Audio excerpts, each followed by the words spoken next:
Hello and welcome to Me, the Wife and Wrexham AFC, a weekly podcast and YouTube channel discussing everything Wrexham from the point of view of long-term fans and brand new fans like my wife.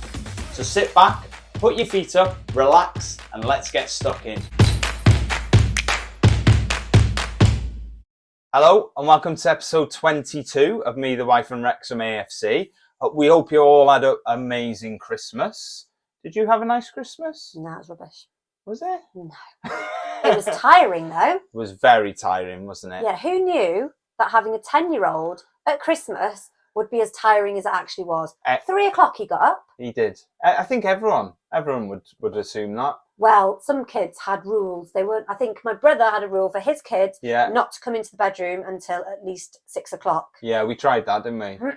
Didn't work. No. So 3 o'clock we were up. By 8 o'clock we had opened all our presents, we'd had breakfast, and we had watched Home Alone 1 and 2, all by 8 a.m. So that was great, wasn't it? It was lovely. Yeah, it was lovely. I wanted to start drinking at 7 o'clock in the morning, but anyway.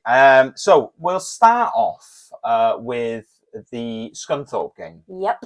So what's your thoughts on the Scunthorpe game? Well, I wasn't surprised that they didn't have all the usual suspects like Ben Tozer, Paul Mullen. Yeah, it was practically a second string team, wasn't it? It was sort of, not to do a disservice to any of the people who were there, but it was like playing the reserves, really, in a way, wasn't it? It was all the people who didn't really normally get a game. Yeah. That they were there, but that's sort of what you wanted, really, isn't it? You know, that's what you'd wished for. Yeah. That you didn't, we weren't tiring out all our first team players.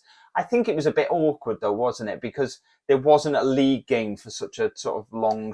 Felt like ages. Yeah, and there's an argument to say maybe the first teamers should have played to get a little bit of, match fitness and stuff like that, but they didn't. We won. What did you make of the game though? I thought it was all right because I've not seen all these players play together. It was quite interesting to see how they gelled together. Yeah. And I know you found it a bit boring.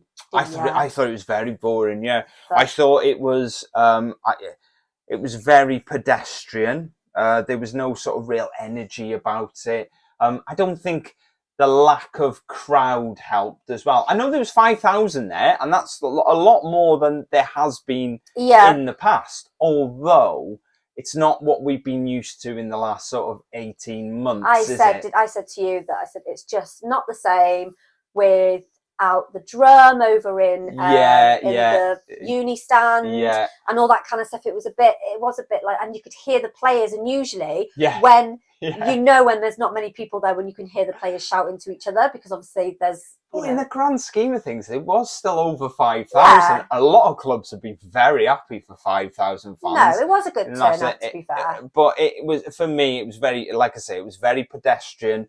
Didn't really get out of first gear. Looking at it, didn't really need to, I suppose. Scunthorpe looked all right. I thought they played a pretty good game. They looked all right, but they're obviously not all right, are they? Well, they're pretty poor. I mean, they've come to us. We put a second string team out, which is obviously capable of beating a lot of other teams in the league, and we sort of proved that, really. I don't think, they scored first, and obviously they threatened a little bit early on, but once we got a foothold in it, I don't think they really tested us very much at all, did they? Tell you what was nice, though. It was nice to see Harry Lennon play. Yep. And I don't think I've seen much of him, to be fair. No, I was going to say to you, you don't really know who he is, do you? Because he sort of got injured, I would say, roughly 12 months ago. Yeah. A bit late. I think it was more January, really. And he had a bad back injury. And he hasn't played since until the other day. So it was nice to see, one, see him play. Yep. Two, see him do a full 90 minutes, which is really positive. Although he was at fault for their goal. But, because he tried to sort of pass it back and then he didn't, and then they got the ball and then they scored. That aside, it was very nice to see him play. Yeah. That's, when you haven't played for a year I dare say, even though it was an FA Trophy game, there was a little bit of nerves there, maybe, you know, and he wanted to do well. And I think they all did, to be fair. Yeah, I was just really happy for him to see him, you know, complete a full 90 minutes. So we had Jake Bickerstaff up front. Yeah, I don't think I've ever seen him playing, so that was... No, you have, actually. Have I? Yeah, you saw him. We went to Nantwich, the pre-season game at Nantwich. Yeah, that doesn't count. No, I know, but he did play in that game. Okay. So you have seen him play. All right, he obviously didn't stick long in the memory for you. What did you make of him? That was all right. I don't know, you want me to... Wow, the in-depth analysis. I feel like when you ask me that sort of question, you want me to be like really technical and all this kind of stuff. No, well, he played well. Yeah, that's as much as my technical ability goes. I don't want you to be technical. I just want you to be honest. That's it. I'm asking the question. I just want you to to be honest. He's all right. Yeah, he's all right. Did he score? He did score. Well, there you go. Then he's amazing. As well. This bit I took a drink at the complete wrong moment then. No, I thought he played really well, to be honest to him. I thought out of everyone who was on the pitch, I thought he staked his claim to be more part of the first team than anybody else who was out there, really. I would say so. I thought he did play well. Obviously, there was somebody who definitely staked the claim, you know, and that was Reece Johnson. I love Reece Johnson. He was very good the other night. He deserved man of the match. He did, but I picked him out quite early, didn't I? You did, yes. Praise for me. Well done. But I think after about an hour, I picked him out and I said for me, he was man of the match. Yeah. Jake played well, but I just felt, you know, Reece Johnson, he was come back in and he wants his place back in that team. Yeah. And I think he really showed why he deserves a go in the team. To be honest, every time I see Reece Johnson play, he always seems to be running up and down, like, you know, and he's always trying to get the ball, and he's always trying to, you know, he passes it, and I think he's just a really good team player. And I you know, because obviously when I first started going, he was there. He was pretty much all the time. He was the right wing back, wasn't he? And then you've got the awkward situation now. Well, it's not awkward for us, but you've got Anthony Ford who's come in. But he's playing well, Fordy, I think. He played that well yesterday. I thought he was all right, you know. But we'll discuss the Boxing Day games. Yes, we will. No, but I think he's playing really well, and I think it's a definite bit of a fight on there of who you put in. I think if Reece keeps putting them sort of performances in, sort of man of the match performances, you know, I dare say in the next round, when we've got Altrincham in the next round away. 17th of January, I think that is. Is it? I don't know. No, there's definitely a game on the 17th of January. It's not that one. let's not dish out misinformation to people. No. No, so I think, you know, there's an argument to say similar sort of team in the next round of the I was FA going to Trophy. ask you, do you think that they'll play that sort of team in the FA Cup against Coventry, or do you think they'll play? No, they'll play No, 100% no. They won't play that sort of team in the FA Cup. They'll want to put on a performance. They'll want to try and put on a performance, and I would have thought that they'll look at putting a really strong team out against Coventry. Altrincham on the flip side of that, in round 4 of the FA Trophy, I think you might see a similar sort of team to the Scunthorpe team that we put out. Maybe not as many missing first team players. Maybe a sprinkling of first team players in there. But I don't think we're going to be expending a lot of energy on this cup competition. No. Although, as we showed against Scunthorpe, we should be getting through quite a few of these rounds with with the fringe players that we've got. I think we're good enough to beat a lot of teams there.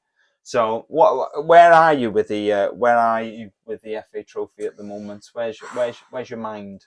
Well, I said to you when we were watching the game on was it last Wednesday? Last Wednesday? Yeah, let's go with that. Yeah. No, it was last Wednesday. It was the 21st, so it was last Wednesday.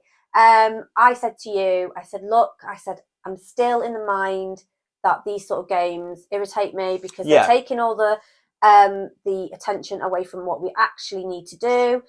But then I was really chuffed that they scored and won. Yeah, I know. So I'm kind of in a hard place at the moment. I'm glad that they're winning these things because it's, you know, it's a good thing. Yeah. But I'm still, you know. But I think you got your wish in a way, didn't you? You were like, what you were worried about was All the first play. You were worried about it detracting from our league form because the players are getting their attention drawn away to other things. Yeah. Well, you got your wish, didn't you? Because we didn't me really. and Park had a chat. You didn't really have any first team players there. No. To lose focus on what they were there to do, and you know, there's an argument to say based on the Solihull game on Boxing Day that worked, you know, and resting all them players didn't really have a detrimental effect. No. So you got, you know, you can't be unhappy because you got what you wanted, didn't you? I can be unhappy. I'm a woman. Yes, that is true. That is very true. But I think, you know, it's one of them really. I think, you know, we just got to just plow on, keep doing what you're doing. You know, if you want to drop some first team players, give them a rest for the FA Trophy. I don't think any fan is going to sort of moan too much if we go out against somebody and we've got a second string team out. I don't think you're going to moan, are you, too much? No. I mean, we did the Wembley. I mean, me personally, I've done the Wembley thing a few times now. And, you know, you've done the Wembley thing last season. You know, I loved it, though. I want to do it again. Yeah, I know. But it's not like you haven't done it, is it? No. Do you get what I mean? So if we were to go out, you know, and we're playing a second string team, so be it. Is it still so be it? Or is it, well, I want to go to Wembley again? Yeah. I don't know. You can't have it all ways. Yes, I can. What do you want? What do you want? Do you want us to go to Wembley again? Or do you want us to go out so we can focus on the league? Or do you just want us to carry on but playing second string team? Yes, that one. That one. So you want us to get to Wembley, but with the reserves, is what you're saying? Yeah, if we can get, Yeah. You know that's not going to happen though, don't you? Because you know never know. No, what I mean is, you know, the further we get in the competition, you're going to see more and more first team players coming in. Well, yeah, because the teams get better and better, don't they? Yeah. Well, you'll just have to wait and see, won't you, what happens? Yeah. You want everything, though. I do. Yeah, I know. I deserve it. I was going to say typical woman, but that's very sexist, so I'm not going to say it. You just did. Just going to imply it. So, anyway, Solihull Moors. Boxing door? The boxing doors. The boxing doors. So what it was your very first Boxing Day game? It was, because last year we couldn't go because, I would have gone last year, but I couldn't go because, we couldn't go. It was called off. It was called off. Postponed. It wasn't called off, it was postponed. Postponed, yeah. Due to COVID cases. Yes. I think the one the year before was called off as well. I'm going to guess. I think so. So last year was Solihull Moors again. Yes. I think, now I might have this in the wrong order. I think the Boxing Day before that was Macclesfield. It was. Which was called off because Macclesfield went poof. And then the year before that, maybe Chorley, I think, where we beat them 3-1. And then the year before that was Salford. Wow, you are going back. I know, I'm just trying, I think that's in the right order. But Macclesfield definitely was the one before Solihull. I think I remember Chorley, and I think I definitely remember Salford, because me and my dad went to the Salford game. Yeah. And we won that one 5-1. And I sort of, watching yesterday when we won 5-0, it sort of brought back the memories of that one, which I think was about 2018, when we beat Salford 5-1 as well. So it was quite interesting, because I just remembered that. And I was thinking, I wonder if Solihull scored to make this one 5-1. I mean, there was no danger of that towards the end, really, was there? No, there wasn't. So what did you make of the game? Loved it. Loved it. Loved it. Mm. I thought the team that Parky put out was was quite interesting. Mm. Why so? Why so, wife? Because me. Yeah. I think because of the position because I noticed, to start off with, I didn't notice when the game started, but then I noticed O'Connor was taking a corner. Yeah. And I was like, but that's Young's job. He's the one that takes the corner. Yeah. But then I realised they've actually switched, or he's in a different position. Maybe not switched, but no, you're right. That doesn't really dictate who takes corners. So it's not position wise who takes corners. It's just who takes the best corner, really. And I think it's pretty good to switch it up with corners a little bit. Mainly because we talked, I think we talked about this the other week. We talked about in swingers and out swingers, didn't we? And you thought I was making that up. And then I explained. Still do. No. So if a left footer is taking a corner on the right hand side, it's naturally going to curl in towards the goal.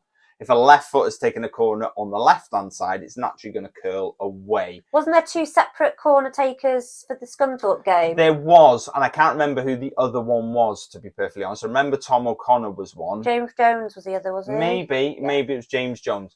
I quite like having that ability to mix the corners up. I think when you've just got Luke Young taking corners, it's obvious what they're going to do. So he's taking it at that side. It's going to swing out from the goal. You take it that side, it's naturally going to swing in towards the goal, regardless of how he takes it. Unless he flat foots it, it's going to curl in one way or the other. It's good that he can do that though on either side. Yeah, it is, but I like mixing it up. I like the fact that, we could in-swing this one, we can out-swing that one and all this. Anyway, we just spent 2 minutes talking about corners. That's your fault, that is. You brought that up. I was just saying that I noticed that Luke Young wasn't playing in the position that he usually plays. No, he wasn't. And I thought he was very good. He assisted one of the goals. He did. For Mullen, I think it was, that goal. Yeah, now... I'm not sure which out of the 3 goals it was, but it was one of them, definitely. I wanted to talk a little bit more about this. So, yes. So, with the Eastleigh game, they switched things up, didn't they? So, they basically put Tom O'Connor in the hole, which was the defensive... Don't look at me like that. In the hole? In the defensive midfield position. Okay. Yes. And they pushed Luke... Otherwise known as the hole. The hole. And then oh God, here we go. Anyway, and then they pushed Luke Young forward. Yeah. Okay. Now, I really liked that. It worked for me really well against Eastleigh, and I was hoping they weren't just going to ditch that and move back to the way they'd done it before. But they didn't. They did it again, and I felt it worked really well again. I like Tom O'Connor in the hole, and I like Young pushed a little bit further forward where he can be a bit more dynamic and he can get involved in the play. Basically, all he was before was like a sweeper upper. He was just the guy that, where he was trying to tidy up things and he was just trying to make sure, close that down. And I just felt he was a little bit wasted there. Yeah. I felt he had a bit more to offer. And it proved so, I think, very much yesterday. I liked the way we played.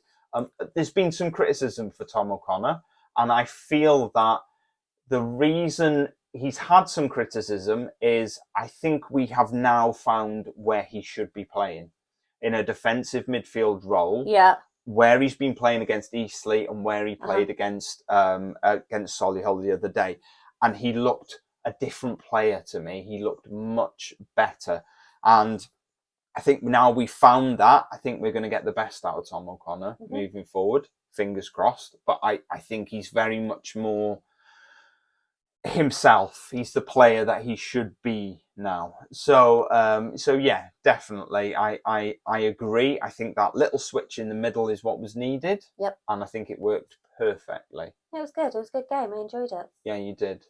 At one point, it's the 15th consecutive win. Yeah, since 1904/5. Yeah, so the first time since 1904/05 season. That's mental. That we've won 15 consecutive games at home, which is impressive to say the least. That is impressive.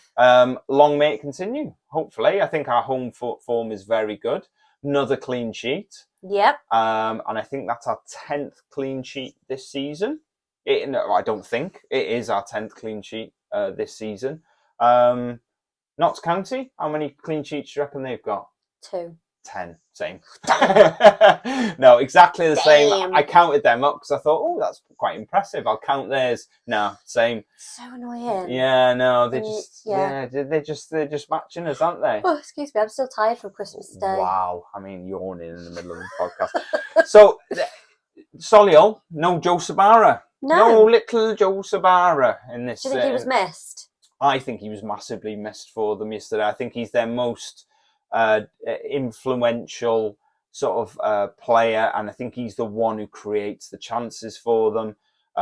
Like I said, he scored 3 goals against us last season. He wasn't even on the bench, was he? No, he's injured. He got an ankle. Oh, was he injured? Yeah, he got an ankle injury against Telford in the FA Trophy. Oh. It's another point, isn't it, for not playing in the FA Trophy? Yes. Yes. But yeah, I think they massively missed him. I'm not sure how long he's out for. Hopefully not too long. I don't like to wish injuries on anyone. Hopefully just another couple of weeks. Didn't Jordan Davis get injured in one of the FA Cup trophy sort of games? I think it was the FA Cup. See? One of our best players is out injured because of a stupid cup. Yeah.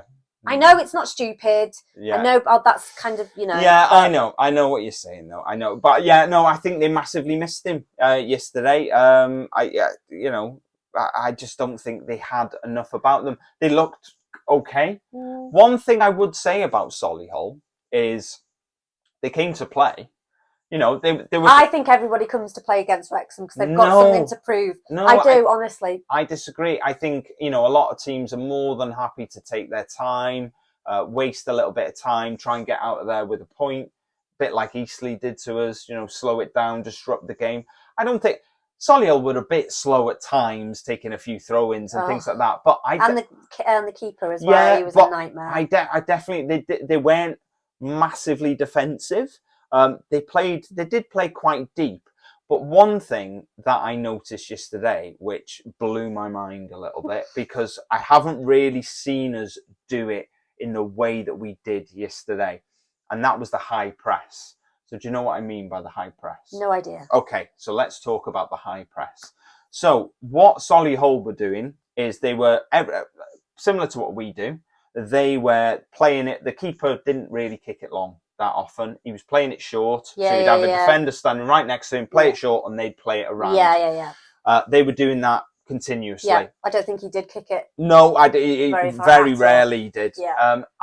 So what we started doing is we press the ball, as in put pressure on the ball high up the pitch. So what you would notice when the keeper had the ball, we had 4 players standing in a row waiting for that keeper to pass that ball to that defender, and then we were straight on them. Yeah. And we were, so we had Ollie, we had Paul, we had Elliot Lee, and we had Luke Young, who were literally primed, ready for them to kick it, and we were after them, and we were straight on them, which I thought was excellent. It was like mind-blowing, even. It was like Premier League level high press.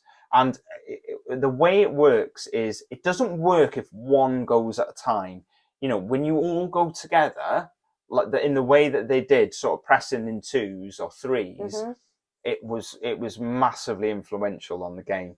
You did a little smile at me there. No, it was huge, and it was, and I've not really seen that level of a high press from Wrexham before.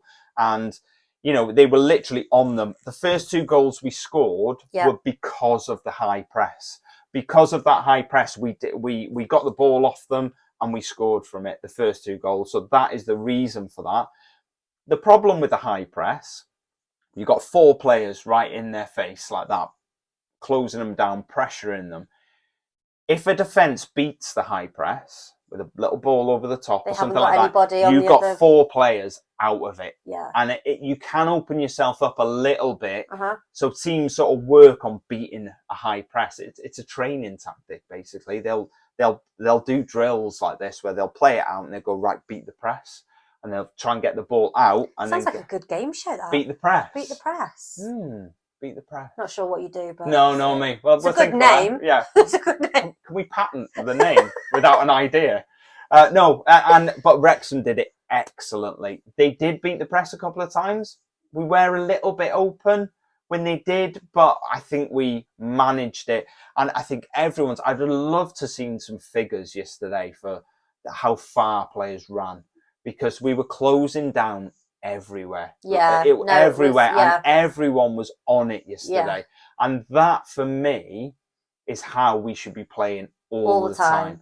We've got this status now where we're the ones everyone wants to beat, right? So why are we sitting back and why are we passing it around the defence and passing it around the midfield and going backwards and stuff like that?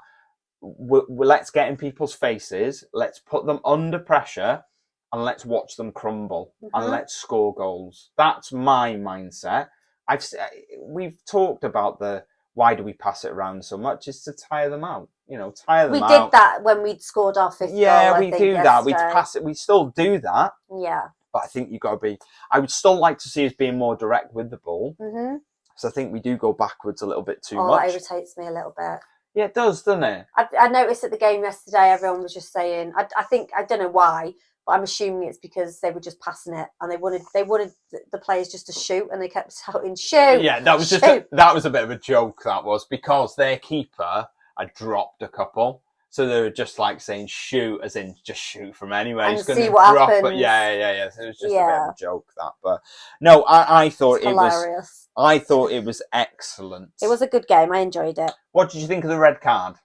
I'm glad he got that red card because he was annoying me from the outset of the game. You picked him out after about 5 minutes. He was really annoying you. He was really annoying me. And every time someone was on the ground, I was like, oh, it's number 4 again. Yeah. Kyle Storer, is it? Kyle Storer. So he used to play for Wrexham. I gathered that when they were singing Wrexham Reject when he was going off. Not that you would remember, really. It was about 6 or 7 years ago, I think, maybe.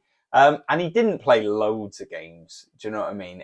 He played, I don't know, maybe a dozen games, something like that. He wasn't, he wasn't somebody I would excuse anybody for forgetting him. Let's put it like that. I think 10,000 people didn't forget because they were singing Wrexham Reject. I'm not sure 10,000. Maybe not 10,000, but yeah, a lot were singing it. I would excuse anyone who'd forgot that he'd played for us. But we had you had Kelleher there. Kelleher was the defender. Tall one. But yeah. He used to play for us as well. Did he? He played a few more games for us than that. That was only a couple of years ago as well. I think 2 years ago maybe he left. Just goes to show though how much I don't think this is the right way of saying it, but what sort of caliber our players are. Yeah. Because obviously it was a challenge against Young. Yeah. And although Young was down for a little bit. Yeah. Eventually he got up and he carried on and he played just as well as he did before the injury. Don't interrupt me. I'm not going to. I was just... But Kyle Storer. Yeah. He obviously stayed down and then he got his red card. And I wonder, actually, that was one point that I asked you about. I said, why is he waiting to give him his red card? Yeah. And obviously I didn't know that you have to wait for the player to be standing for him to administer the red card. What would you insert the red card? Give the red card, whatever the saying is, but give him the red card.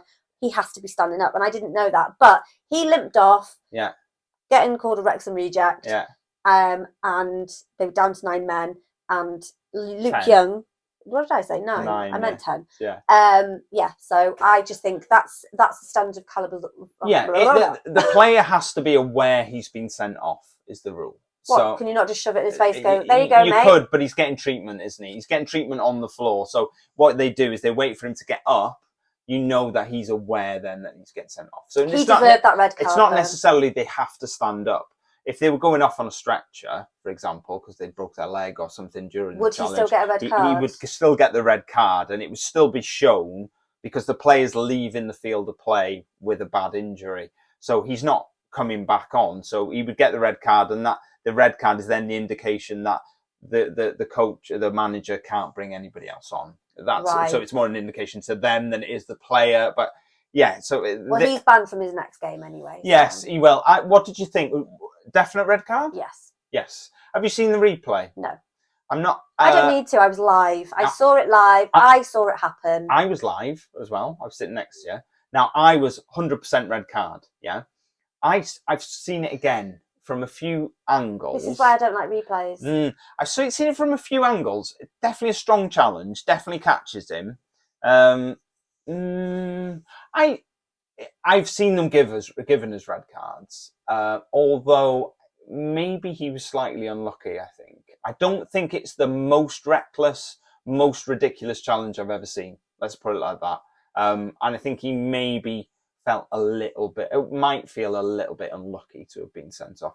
Although, at the time, we were very much in charge, I think. But if he's injured, yes, he's probably going to be out for a few games anyway, so... Depends how injured he is. Oh, he was limping off like a limpet. Yeah, maybe limping like a limpet. I don't know what a limpet is, but it just rhymed. Yeah, no. So. No. Man of the match for you? I see. We discussed this. Yeah. Literally, even before one goal had been scored, yeah. I said man of the match will be Jacob Mendy. Do you know what I noticed about you? You're very quick with your man of the match. You're declaring your man of the match after 20 minutes. Yeah, straight in there. Well, it just turns out I was right this time. You were right. I'm not sure. A lot of people have said, yeah. I wasn't 100% sure. In the sense of, I thought at times he was very good. He's very good at taking people on. You know, and again, I wish he'd take people on a little bit more, to be honest. I think he's got it in his locker to be taking people on. Although, at times, I felt he was a little bit off the pace. And a little bit in the sense of, I saw Jordan Tunnicliffe shouting at him a few times because he wasn't quite in the right position. I think that's just the amount of time he's had out, though. Yeah, and exactly, I think they were just trying to draw him into position a little bit. But was it a man of the match performance? I think Paul Mullin would have been quite aggrieved, having scored a hat-trick. Yeah, but he gets it every other week, doesn't I know he? he So does. it's like, He does. He got his ball, didn't he? Yeah, it was Luke Young, I think, for me. Do you know what? Thinking about it now, and yes, I did call Jacob Mendy, but you know how I feel about Luke Young. Yeah. And I thought he should have deserved it. And a lot of people have said the same thing. I just think he led that high press for me, and he was. I think he does every single game. And his energy was very high, and I think he's leading by example. He is, and when he was pressing, everyone was going with him, and I just think he was quite fundamental. Yeah. Without him doing that, I'm not sure, because I noticed Elliot Lee wasn't really pressing that much early on, and then I think seeing Luke Young pressing, I think he's then gone, and then he started to get really stuck in. He put a few challenges in, and I think that's where the high press started coming from, and I think that all came from Luke Young for me. And I think it's quite hard not to give somebody who scored a hat-trick man of the match for me. But I think that... We did say, though, didn't we? We were like, oh, when do we get man of the match? But obviously, the people... Because at the end of the day, it's whoever, the people who sponsor man of the match, who want their photograph taken with. And they want their shirt. Yeah. But, having said that, though, you don't know if they're doing it properly. And they're actually giving man of the match to who they think is man. If you sponsored man of the match... Yes. Would you do it based on who you think would be good publicity for having your photo taken and the shirt and all that kind of stuff? Or would you actually do it based on the game that you've just watched? No. I'd give it to Aaron Hayden because I'd won his shirt. Well, there you go. That's the point, isn't it? It is the point. It is the point. It's a popularity contest. I know we've sort of gone. That's why Mullen's won it so many times. Yeah, exactly. And you sort of go, no, this is ridiculous. You've got to give it to the person. I'm not sure I would. I want Aaron Hayden's shirt. I'd probably give it to him, so I got his shirt. Right, Aaron Hayden, if you're watching this, if we ever do sponsor Man of the Match, just know you'll be getting it. You're getting it, my friend. Even if you are not even playing, you'll get it. What have we learned for next week with Solihull? What do you think? The high press thing that you said. Yes. Luke Young in the position that he was on Monday. Yeah. Or yesterday, and that's. I think it's going to be a very different game. Them at home. I don't think they really fired on all cylinders. They looked like they were getting there early on. I think the first half an hour, they looked like they were really going to kick on and they were going to cause us some problems. But I'm not sure what we've learned really. I don't think you can learn much from a 5-0 win because... I don't think you can learn anything from any game really. I think it's basically team by team, match by match. It's quite difficult, I think, to learn anything from it because... they've played a certain way. It hasn't worked out for them. They've gone down to 10 men. We've beaten 5-0. It's not going to be that game next week. It's not going to be that game. It'll be a different strategy. They're at home. They're going to, their manager's going to go, look, that didn't work. We're going to do something different. So what have you really learned? I'd probably say nothing. But are they still going to be missing Joe Sabara though? Maybe. So I don't know. Maybe that was their downfall yesterday. Yeah, ankle injuries are a weird one because, you know, all of your weight is on that part of your body. Other areas are not carrying weight in the way that an ankle or a foot is. Yeah. So, you know, or I mean, a knee or something like that. I think your foot is quite fundamental being a footballer. Yeah, but, you know, knees, ankles, things like that. Oh, usually, you can be a footballer. No, with your my knees. knee's gone now. But you know, they're quite, you know, they're one of them things that take a little bit longer to heal. Maybe it depends how long he's been injured for. It's just since the Telford game, the Wednesday, so when we played Scunthorpe. So yeah, so possibly he could be out for the next game. He could so be. that might work in our favour. Yeah, we shall see. We shall see. Well, definitely one thing for sure. There won't be any Kyle Storer. No, there won't. No. What have you... prediction. Let's do a little prediction. We're not going to talk about the last one because we didn't get... Oh, just something about that. My dad did want me to mention, we asked for predictions for the Scunthorpe game. My dad got it right. On the nose. On the nose. He well got done, that Philip. Well done, Phil. So I thought I'd mention him because he said he asked when he was getting his prize. There is no prize, just for fun. But well done all the same. Yeah, so predictions. Yeah. I'm going to go 3-1. 3-1. I'm going to go for 2-0. I've thought about this in advance. I've weighed everything up. I'm going to go for a 2-0 win. I can't see, without Joe Sabara, I can't see them scoring against us again. I don't think Dallas was all right. He's got a bit of pace. I just think... He's their top scorer. He is, yeah. And I just feel like Dallas... I've seen obviously Dallas play with Sabara, and I think Dallas plays off Sabara quite well, and Sabara creates quite a bit for him.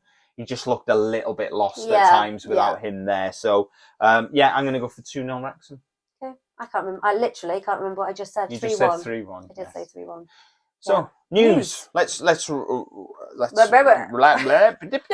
through the news. So, work started on the new Kop. It has. They've demolished the bit where the stop clock thingy was. Yeah, that's gone. They've taken part. A little bit of the roof has come off. They've excavated some of the back of the Kop. Exciting times. I reckon, and a lot of people have said this, but I reckon next time we do a home game, we'll have a home game, which I can't off the top of my head think what date that is, but I think it will be all down. Do you think? I think so. No, I think the roof will come off, and I think the sides... The roof always comes off the racecourse.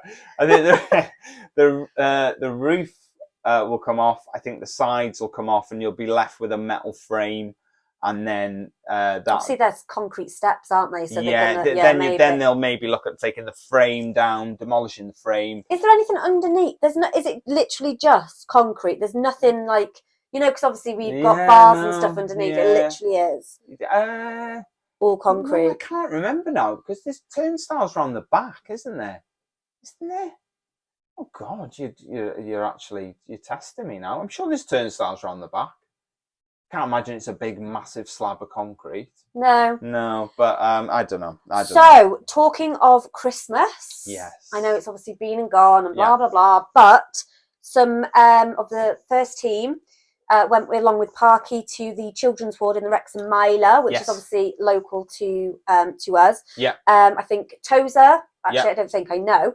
Tozer, Ollie Palmer, and Paul Mullen all visited with Phil Parky. Yes. And I think on the previous day, Luke Young and Elliot Lee did a Zoom call. I'm not sure why they did a Zoom call. Was it because they... I'm not sure, to be honest. Was it because maybe they lived far away and they were at home? I'm not 100% sure. I don't know. They didn't really give reasons, but they did a Zoom call, and then some of the players did a visit. Yeah. So I'm not 100% sure why they did it the way they did, but it was lovely. A lovely thing to do. And I think very much I like seeing players remember that they're doing stuff for the community as well. Yeah. And, you know, and I think it's really important that they're doing things like this, and they, you know, for the kids. And I think it's, you know, I think the kids huge. Absolutely loved it. And I think, you know, it's so sad to see like children in hospital and stuff over Christmas. Yeah.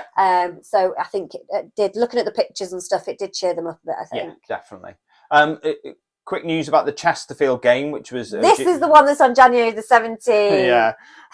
So this one has obviously been moved from when it was called off the other day because frozen pitch. Yep. This is now going to be on January the 17th. Yep. Which is a Tuesday? It is a Tuesday. Tuesday, so that'll be a 7:45 kickoff. Yep. And then the Yeovil game, which was meant to be played on, I don't know, can't remember the date. The Yeovil game was going to be, I don't know. No, it doesn't matter. Anyway, it doesn't matter because it's been and gone. No. That's going to be played on February the 7th. That's been moved because we're going to Coventry. Yeah, so it was on January the 7th. Oh, yeah, of course it was. Yeah. So that's because we are going to Coventry to watch the FA Cup game. Correct. So, yes. So, little quick one about National League TV. This has confused the hell out of us. Yeah, it has confused the hell out of us, to be honest. So, while the World Cup was on, and while they launched the beta version, we were allowed to watch. It was exempt from the 3 p.m. blackout rule. Yep.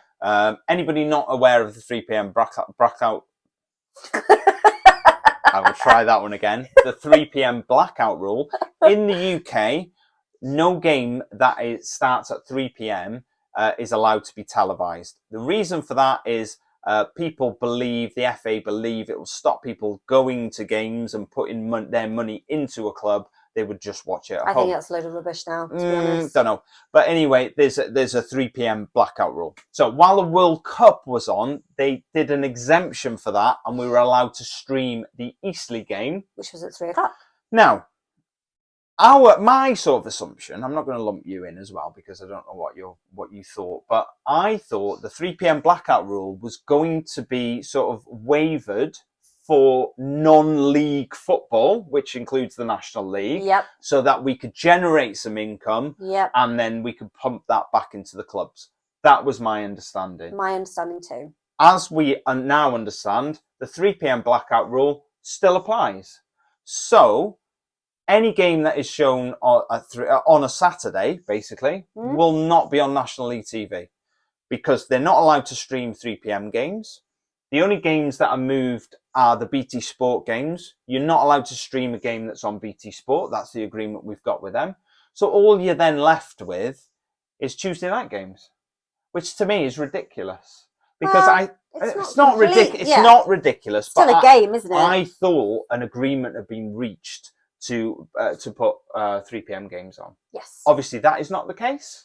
So we live and learn. I think it's as clear as mud, if I'm honest. Yeah, they haven't been. I don't think they've been very clear as to what exactly is. No. What else has happened anyway? Let's move on from that so we get a bit more clarification. The other night, when we were getting ready for bed, I decided to try and learn the offside rule. You did.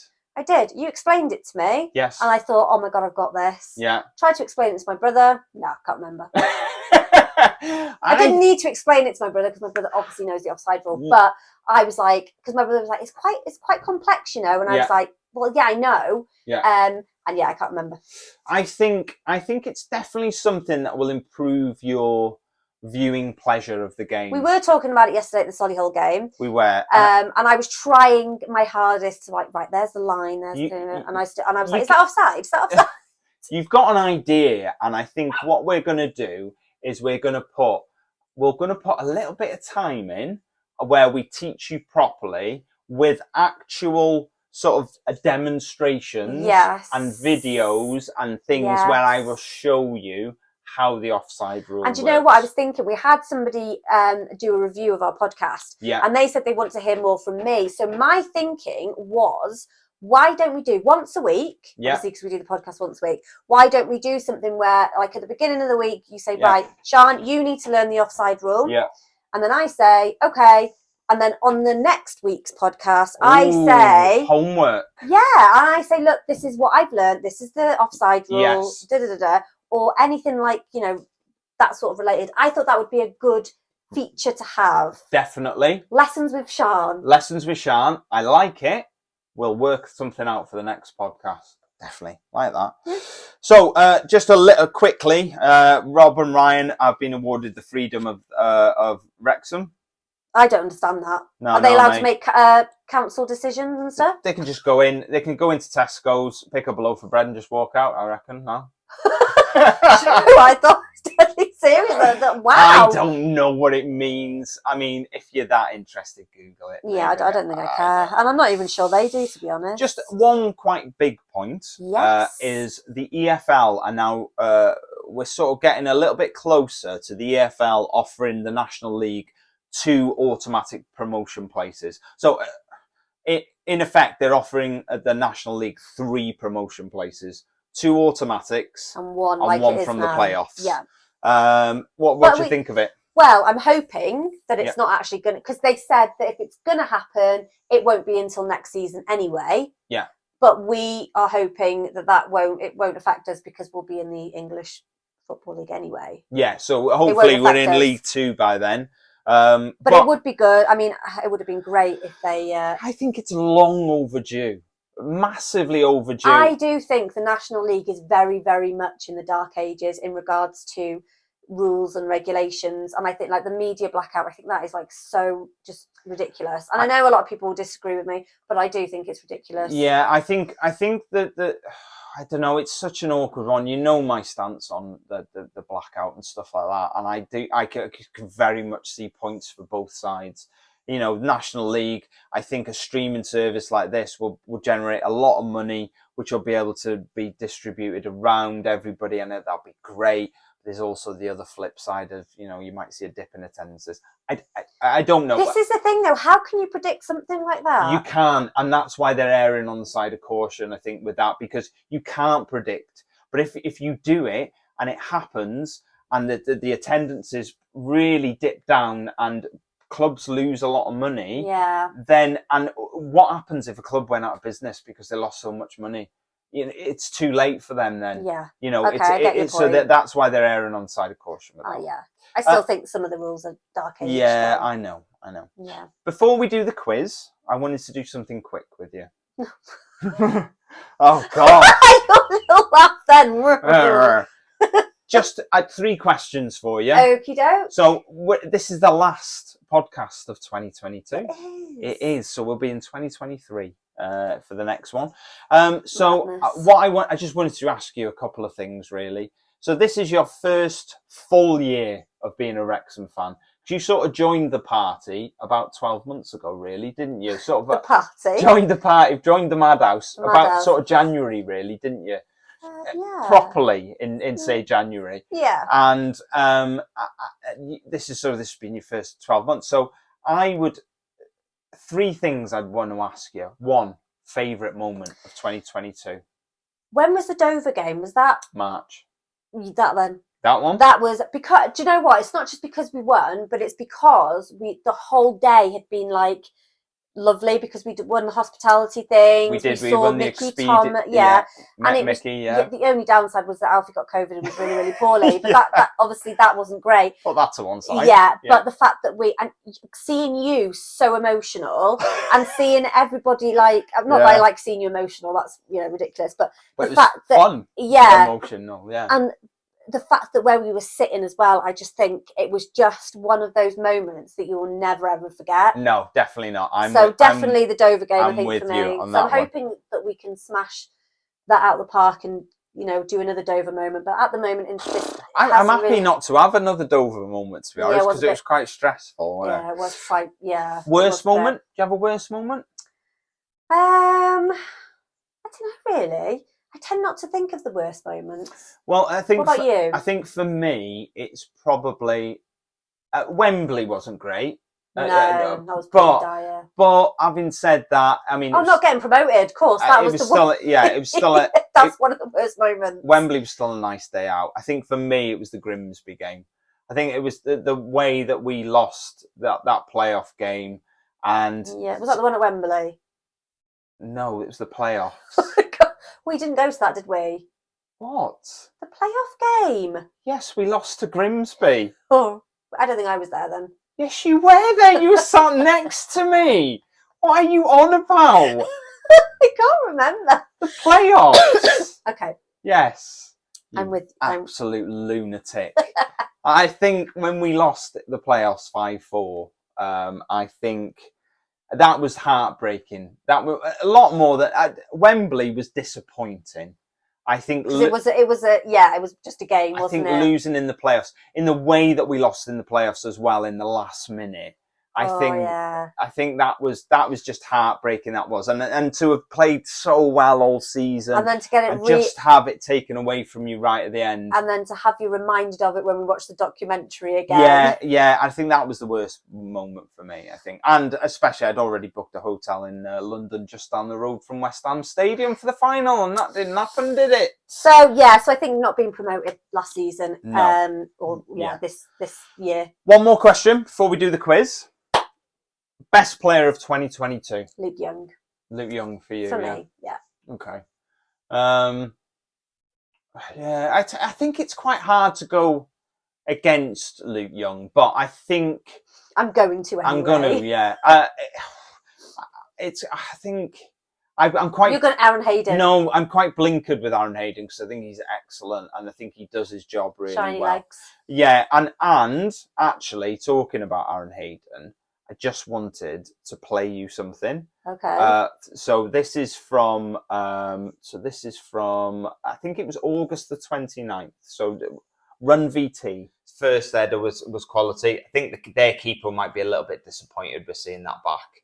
But all the same, placed it well. I think he's going to get lots of goals this season. He got a decent amount last season. I think he might hit double figures this year.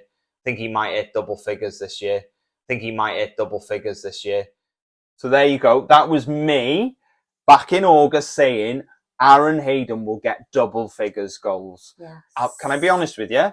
I didn't think he would get double figures for goals before the end of the year, but here we are. He scored his 10th goal against Solihull the other day. So I think for a defender, I think to score 10 goals before the end of the calendar year, as in a season, in a couple of months, is mental to me. I think he's a great defender. He's chipped in with 10 goals already this season. I can see him getting a lot more, So but he's too good for the National League team. Yeah, I think there's a few players that are too good for the National League. But we're glad that we've got them. So yes, yeah, it's just holding on to them. That's the worry, isn't it? Long term. I mean, the reason why Paul Mullen came over to us because he wanted to be close to his family. So I think unless your Liverpools or your Evertons or whatever are gonna. I know Aaron loves where he lives as well. I'm not going to say because it's already been knocked on his door. But he loves where he lives. He lives in quite a rural sort of part. He's going to be raising 2 children. Yeah, and he likes the rural sort of element. He's from London and he likes it being the way it is. So anyway, I digress. But I think he's in the mix. Paul Mullen's got to be in the mix for the amount of goals that he's scored over the last year. He's got to be in the mix. Luke Young's got to be in the mix. I don't think I'm really going to pick anyone. I was going to say, you've got best players. I think out of them 3, Ollie's done great. He's been here 12 months as well. Yeah. But I think it's probably, for me, it's out of them 3. It feels like they've been here for a long, not just 12 months, but a long time. I know. And I think for me, it's definitely out of them 3, but I wouldn't like to pick. Well, I'm picking Luke Young. So, yeah. There you go. Other people, we'll have to rifle through these quickly. So we've got Carlo got in touch, said, "Hello, it's Carlo from Latrobe, Pennsylvania. Yep. I hope you have a great holiday season. Your shows are a must-see for me. You are both true ambassadors of your city and the team." Oh, Carlo, it's a town. It's a town, not a city. It is a city, but it's a town. Continued success, and I hope you get the recognition you deserve. Thank you very much. Oh, he's so lovely. He is. Sayrez, thank you so much for covering the women's team, which we did last week. If you didn't see that, go and have a look. Go back and have a look at that. Yep. Red Mate. Yes, they are brothers who were born in Liverpool. Yes. I'm not sure if they're twins, but they're definitely brothers. They're born in Liverpool, but now live in Australia. Yes. And they cover they do a YouTube channel with lots of different. Yeah. So they're called Chris and Ant, and they are. It's basically a football YouTube channel. Yeah. And they've done some stuff about Wrexham on the channel, so that's called Red Mate. So you need to go and check that out because it's really good. Yeah. They said to us, great channel. Let us know if we've missed anything on our latest about Wrexham. We looked at it; it's very good. So we didn't have anything bad to say about it. It was all very good. Pete DePledge from Toronto, loved the show. Yes, thank you. Yeah. Wild Sea, God, these names are amazing. I know they are. Yeah. Enjoying your podcast. Just to warn people, anyone who paid for the stream of the Eastleigh game, you have to cancel, or it keeps charging you. But we were talking about this, and because it was you said because it was a beta version, they're not allowed to do that. Possibly, but I would double just check. For anybody out there, I would double check that. Definitely. But thank you. Unless you've got any more, I think we're. I'm going to have a quick look because, done. Pardon.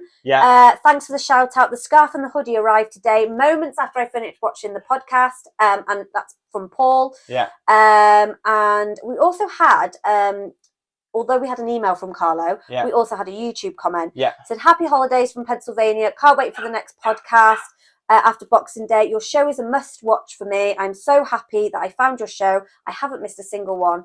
Thank you. And then the American flag afterwards. Brilliant. Thank you, Carlo. So anyone who wants to get in touch, usual places, Facebook, Instagram, Twitter, TikTok, or email us at methewifeandwrexhamafc@gmail.com. Boom!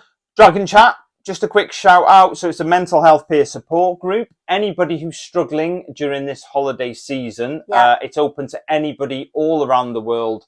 It's a Zoom call. It's a chance for people to get on and talk to other people, football fans, Wrexham fans. It's massively important. And if you want to do that, if you're watching on YouTube, there's a link down in the description, or head over to the Wrexham AFC Facebook and Twitter pages on a Thursday, and they release the details of how to get on that call. Just a quick one about YouTube as well. If everybody just make sure, if they're watching this, that they like and subscribe to the channel, because that helps us out massively. It does. If you're listening on the podcast, please make sure you head over it anyway, even though you might not watch it. That'd be great. So we got a quick little quiz. Christmas quiz. Christmas quiz. It's not a Christmas quiz though. Christmas is gone now. I know. I've got player anagrams. Ooh, I love anagrams. I'm going to show them you as well. Okay. We're going to do a few. You're only going to get 20 seconds because otherwise we might be sitting here forever you trying to work it out. I love anagrams, but I'm not sure I'm very good at it. No, I'm going to say it out loud. Okay. And I'm going to show it you. Okay. And then you've got 20 seconds to answer. Okay? Okay. Number 1, DJ Money Cab. I know. Jacob Mendy. Yes, well done. DJ Money Cab is Jacob Mendy.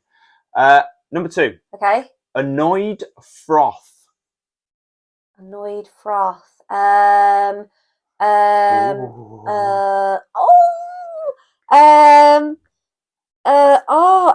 Anthony Ford. Well done. Yes. Now this is a character that I'm thinking I'm going to write a book about. A book. A book about. Okay. Okay. It's an action hero. Okay. And his name is Brett Zone. Ooh. Ben Tozer. Yeah. Well done. Okay. This one's a bit trickier. You're going to have to listen to this one. Okay. It's raffled.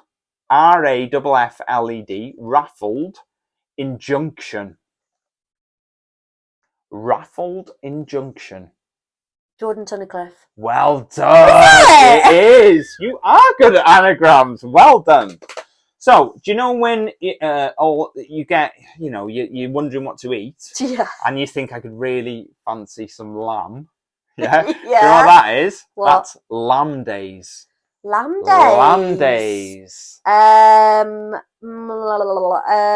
my God. Lamb days. Lamb days. Oh my God, I can't think. Lamb days. Lamb days. Sam Dalby. Well done. I think you gave me longer than 20 seconds. Yeah, I did. Yeah, I think so. Last one. Okay. Okay. This one is Brainchild Bites. Brainchild Bites. Brainchild Bites. Got 2 pieces in it. Brainchild Bites. Let's keep an eye on the time here. Oh my God, I definitely don't know this one. That one, you've done excellent, by the way. That one's Christian Dibble. I would never have got No. that. Told you, people who aren't in my vision, I know. I don't remember. Well, thank you very much to everybody who's watched and listened, not just today, but all through 2022. We love you all, and we will see you again in 2023. In 2023, which is only next week. Oh yeah, we wish you a very, very merry, happy New Year. Merry, happy New Year, everyone. We'll see you next week. Bye. Bye.